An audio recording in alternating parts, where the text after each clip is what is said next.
பிதாவாகிய தேவனாலும் நமது ஆண்டவராகிய இயேசு கிறிஸ்துவினாலும் அன்பாய் அழைக்கப்பட்டு சிறியதொரு ஓட்டப்பந்தயத்தில் நம்ம வந்திருக்கிறவங்க யாவருக்கும் நமது தகப்பனாலும் இயேசு கிறிஸ்துவினாலும் இந்த அருமையான நாளிலே கிருபையும் அன்பும் சமாதானம் உங்கள் அனைவருக்கும் உண்டாவதாக என்ற அன்பின் வாழ்த்தலை தெரிவித்துக் கொண்டு நம்ம என்ன பண்ண போறோம்?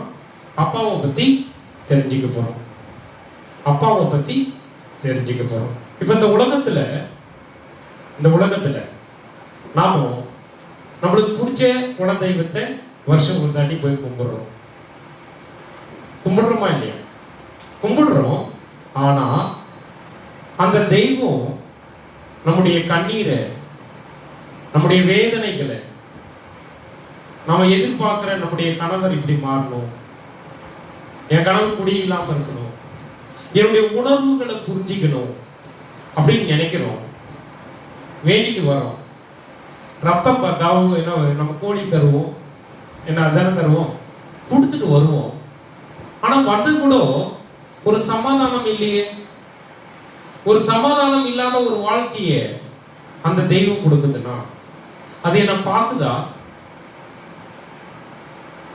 நம்ம அப்பா அம்மா நம்மளை கட்டி கொடுக்கும் போது, ஒரு கணவனா இருந்தாலும் சரி மனைவியா இருந்தாலும் கொட்டிக்கும் போது என்ன நினைப்பாங்க?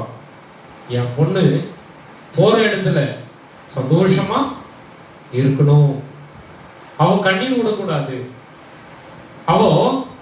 அவங்க அந்த வீட்டுக்காரர் என்ன மாதிரியே அவர் பார்த்துக்கணும் அப்படின்னு தான் நினைப்புவார். போய் அவசரப்படணும், புரிஞ்சிக்காம சாப்பிட்றதுக்கு கூட கணக்கு பார்க்கறாரு. ஒரு நிம்மதி இல்லாம இருக்கு. இதை விட நான் வேலைக்கு போறதே பெஸ்ட் அப்படின்னு நினைக்கிறோமா? அப்படித்தானே இருக்கு நம்முடைய லைஃப். அப்ப அந்த குலதெய்வம் நம்மளுக்கு என்ன பண்ணுது? நம்ம குலதெய்வம், நம்ம ஆடு வெட்டுறோம், நம்ம வருஷத்துக்கு ஒரு தாடி போறோம், சம்பிரதாயம் பண்றோம். நானும் பண்ணியிருந்தாங்க. நான் மாதாவுக்கு என்ன பண்ணுவோம், மரியம்மாக்கு நல்லா புடவை கட்டுவேன், அந்த சிலைக்கு புடவை கட்டுவேன். புடவை கட்டிட்டு அதை தோல் மேல எல்லாம் சுமந்து போவோம் அறியாத போது. அது மாதிரிதான் நீங்களும் இருந்திருப்பீங்க.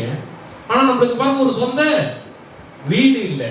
இப்ப எனக்கு கொடுத்தாருன்னா எதுக்கு கொடுத்திருக்காரு? இது நிரந்தரமா? நான் செத்தா இது மேல என்ன புதைப்பாங்களா? ஒரே நாள் தான். அப்புறம் என்ன பண்ணுவாங்க? பக்கத்து வீட்டுக்காரனே கூப்பிட்டு வந்து பாடியை தூக்குங்கன்னுவோம். நீ எம்டியா இருக்கலாம், இல்ல நான் பெரிய சம்பளம் கொடுக்குற ஒரு அதிகாரியா இருக்கலாம், நான் வேலை வாங்கி தரேன்னு சொன்னா செய்யணும். அது அப்பாவுக்கு சித்தம் இருந்தா கண்டிப்பா செய்வேன். அப்போ நம்ம வந்திருக்கிறவங்கலாம் ஏதோ வற்புறுத்தலால் வரல. எதுக்காக வந்திருக்கிறோம்? ஒரு அன்பா கூப்பிட்டோம். நீங்களா நீங்க சொன்னீங்கல்ல, நீங்க அன்பா பேசுறீங்க, அதுக்காகவே வரேன். அவங்களோட சொன்னாங்க, இவங்க சொன்னாங்க என் தம்பி மாதிரி இருக்கிறீங்க, அதனால வந்திருக்கிறோம். நீங்க சொன்னீங்க எனக்கு ஒரு அண்ணன் மாதிரி இருக்கீங்க, கரெக்டா? அதுக்கு தானே வந்திருக்கிறோம். இங்க என்ன ஆதாயம் இருக்கு? ஒரே குடும்பமா? புரியுதா? இப்படிதான் பேசணும். இது மாதிரி வேற சபையில போய் பேச முடியாது. கரெக்டா ஒரு தான், அதுக்கு மேல இருக்காது. ஏன்னா உங்களுடைய டைமிங் அப்பாவும் சொல்லியிருக்காரு, ஒருவருக்கு மேல பேசிட்டா நான் என்ன நினைப்பேன், நான் ரொம்ப பெரிய பேச்சாளர் அப்படின்ற மாதிரி. அதனாலதான் நம்ம சபையில கரெக்டா ஒரு 7:15 தொடங்கும், 8:15 நீங்களே சொல்லுங்க, நான் ஆஃப் பண்ணிடுறேன். சரிங்களா? அப்போ குழந்தைக்கு ஒரு எண்ணம் இருக்கு, உங்களுக்கு அம்மாவுக்கு ஒரு எண்ணம் இருக்கு, இவங்களுக்கு ஒரு எண்ணம் இருக்கு. எல்லாருடைய எண்ணமும் என்ன இருக்கணும்? நான் நிம்மதியா தூங்கணும், நான் நிம்மதியா வாழணும், நான் எதிர்பார்த்தது கிடைக்கணும். இப்ப இந்த உலகத்துல அது நடக்குதா? நடக்கலையே. அப்ப என்ன அர்த்தம்? அந்த தெய்வம் நம்மளை கண்டுக்கலன்னு அர்த்தம். ஒரு மாதா சிலைக்கு முன்னாடி நான் போயிட்டு முட்டி போட்டு வேளாங்கண்ணியில நடந்து போறேன். இப்ப என் கூட பிறந்த சகோதரர் கூட என்ன பண்ணுவாரு, 250 கிலோமீட்டர் நடந்து போவார். போயிட்டு வந்துட்டு அப்படிதான் இருக்கிறார். அவருக்கு இருந்த கஷ்டம் போகல. அப்ப அந்த சிலை என்ன பண்ணுது? சிலை கிட்ட போயிட்டு நாம சொல்லும் போது அது ஒரு கல்லு. அந்த கல்லு கிட்ட நீ போய் பேசினா என்ன பண்ணும்? அந்த வேளாங்கண்ணி சிலையை பற்றி தான் பேசுறேன். உங்களுடைய இதுகளா அந்த சம்பிரதாயத்தை இதெல்லாம் நான் இது பண்ணல, நம்ம அறியாம இருக்கிறோம். அப்ப நான் வேளாங்கண்ணி சிலைக்கிட்டு நம்ம போய் பேசும்போது, அதுக்கு புடவை கட்டும் போது அது என்ன பண்ணும்? அது கல்லு. பைத்தியக்காரன் வந்து பண்ணிட்டு போறான் பாரு அப்படின்னு தான் நினைக்கும்.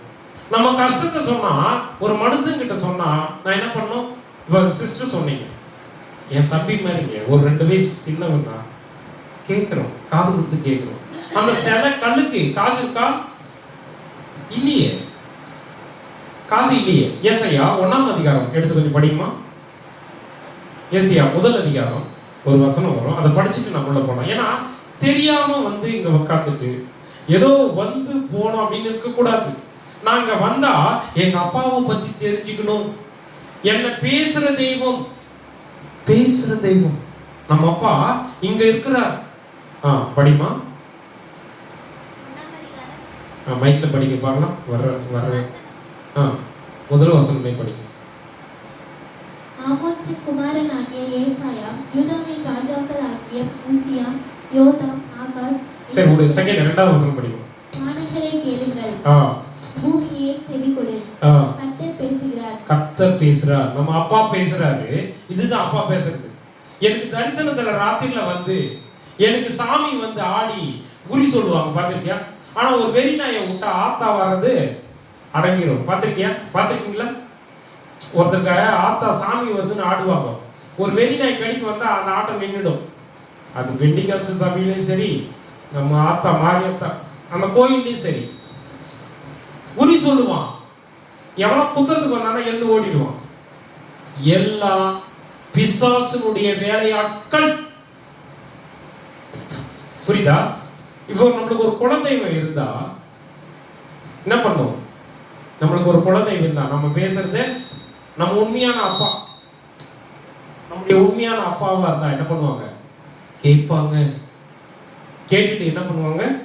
அதுக்கு பதில் சொல்லுவாங்களா இல்லையா? நம்ம அப்பா கிட்ட இது மாதிரி என் வீட்டுக்காரர் இப்படி பண்றாரு, என் வீட்டுக்காரர் நல்லதா அனுப்பிச்சிங்க, ஆனா அவர் என்ன பண்றாரு? சாப்பிட்றதுக்கு கணக்கு பார்க்கறாரு. நீங்க என்ன விசாரிச்சு கல்யாணம் பண்ணீங்க? ஏதோ லவ் பண்ணி வந்ததா, இல்ல பார்த்து வந்திருக்கலாம். ஆனா ஆரம்பத்துல உங்க அப்பாவும் மேசிரி தானே, அப்படிலாம் இருந்துட்டு பண்ணி வந்தாங்க. ஆனா இன்னைக்கு தண்ணி அடிச்சு உழுதுக்கு போன நாமளே தண்ணி ஊத்தி எழுப்புறோம். புரிஞ்சிக்கல, என்னுடைய உணர்வுகளை புரிஞ்சிக்கல. ஆனா அந்த அக்கா வீட்டுல உண்மையாவே நான் போயிருக்கேன். அவங்க ஹஸ்பண்ட் ஒய்ஃபு அவ்வளவு உண்மையா இருக்காங்க, உண்மையா இருக்காங்க. இவருக்கு ஒண்ணுன்னா அவங்க துடிக்கிறாங்க, அவங்களுக்குன்னா. ஒரு சில நேரத்துல தண்ணி அடிக்கிறத உள்ள மூட மாட்டேன்றாரு. தண்ணி அடிச்சா ஒரு வேற மாதிரி. இன்னைக்கு இந்த உலகத்துல பாருங்க, தண்ணி அடிச்சுதான் கவர்மெண்ட் நடத்துறாங்க. கரெக்டா? நான் வாங்க, அவர் தண்ணி அடிச்சாதான் சந்தோஷம், தண்ணி அடிச்சாதான் சந்தோஷம். இப்ப என்ன வாழ்க்கை, என்ன வாழ்க்கை இதெல்லாம்? கடவுள் பார்க்கலையா? அப்போ அந்த சிலை பார்க்காது. அது மரியம்மாவை சிலையா இருக்கலாம், இல்ல வேற சிலையா இருக்கலாம், பார்க்காது. இப்ப நம்முடைய கண்ணீர் அந்த சிலைக்கிட்ட போய் சொன்னா அது என்ன பண்ணும்? பைத்தியக்காரங்க என்ன பார்த்துச்சு. கரெக்டா? ஆனா இன்னைக்கு நம்ம அப்பா சொல்றாரு, 2வது வசனம் படிமா. அவர் சொல்றாரு, வசனம் கேளு. நான் பிள்ளைகளை வளர்த்து ஆதரிப்பேன், அவர்களோ எனக்கு விரோதமாய் கலகம் பண்ணினார்கள். ஏசாயா 6ஆம் அதிகாரம் படிங்க. 6ஆம் அதிகாரம். உசியா ராஜா மரணமடைந்த வருஷத்தில் ஆண்டவர் உயரமும் அது வேண்டாம். சரி, நான் ஒரே ஒரு வசனத்தை நான் பார்த்துட்டு நான் சொல்லிடுறேன், முடிச்சிடுறேன், எடுத்துக்கிறேன். கொஞ்சம் பொறுமையா இருங்க.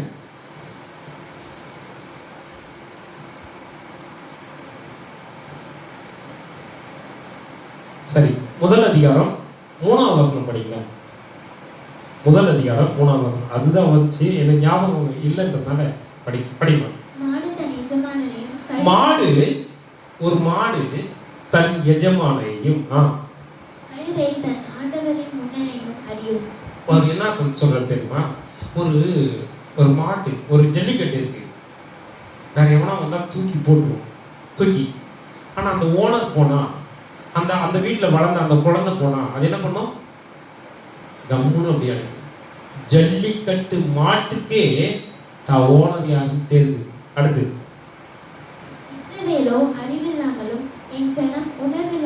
உணர்வு இல்ல, உணர்வு இல்ல. என்னுடைய கணவனுக்கு உணர்வு இல்ல. என் அப்பாவுக்கு ஒரு உணர்வு இருந்தா இப்பேற்பட்ட ஆண்கிட்ட கொடுத்திருக்க மாட்டார். எங்க அப்பாவுக்கு உண்மையான சொத்து இருந்தா, வாங்க வாங்க பிரதர், பிரைஸ்லாம், உட்காருங்க உட்காருங்க உட்காருங்க, நம்ம போடுவோம். சரியா? எங்க அப்பாவுக்கு ஒரு உண்மையான அன்பு இருந்தா எனக்கு ஒரு சொந்த வீடு கட்டி கொடுத்துருப்பா. கரெக்டா இல்லையா பிரதர்? ஏன்னா நான் இன்னைக்கு ஒரு சின்ன வீட்டுல நான் கஷ்டப்பட்டு இருக்கிறேன். அப்போ சிலங்கிட்ட போய் நம்முடைய கஷ்டத்தை சொன்னா அது என்ன பண்ணும்? கம்முன்னு பைத்தியக்காரங்க நம்ம கிட்ட வந்து பேசுற கல் என்ன பண்ணும்? ஒரு செங்கல் கிட்ட முன்னாடி போய் நின்னா என்ன பண்ணும்? ஒரு கல்லு தான் சிற்பி செதுக்கும் போது அது வேளாங்கண்ணி சிலையா மாறுது. அதே சிலை கத்தியெல்லாம் வச்சிருந்தா அது மாரியாத்தா சிலையா மாறுது. நம்ம குலதெய்வத்துக்கிட்ட போயிட்டு ஜெபிக்கும் போது நம்முடைய கஷ்டம் போயிருந்தோமா போயிருக்க கூடாதா? சொல்லுங்க. போயிருக்கணும்ல பிரதர்? ஏன் போல? இன்னைக்கு வரல ஏன் சொந்த வீடு வரல? என்ன சொல்ற தெரியுமா நம்ம அப்பா? இந்த உலகம் என்னுடைய கண்ட்ரோல்ல இல்ல. அவரை தான் சொல்றாரு. நம்ம அப்பா சொல்றாரு சாத்தானோட கண்ட்ரோல்ல இருக்குது இந்த உலகம். அதனாலதான் நம்முடைய ஒரு சில பேர் நான் சவுண்ட் கம் பண்ணுங்க. கீழே கீழே கீழே கீழே கீழே கீழே கீழே அந்த ஆப்பிள் லாஸ்ட் இருமா இதுமா இது ஆஃப் பண்ணியா?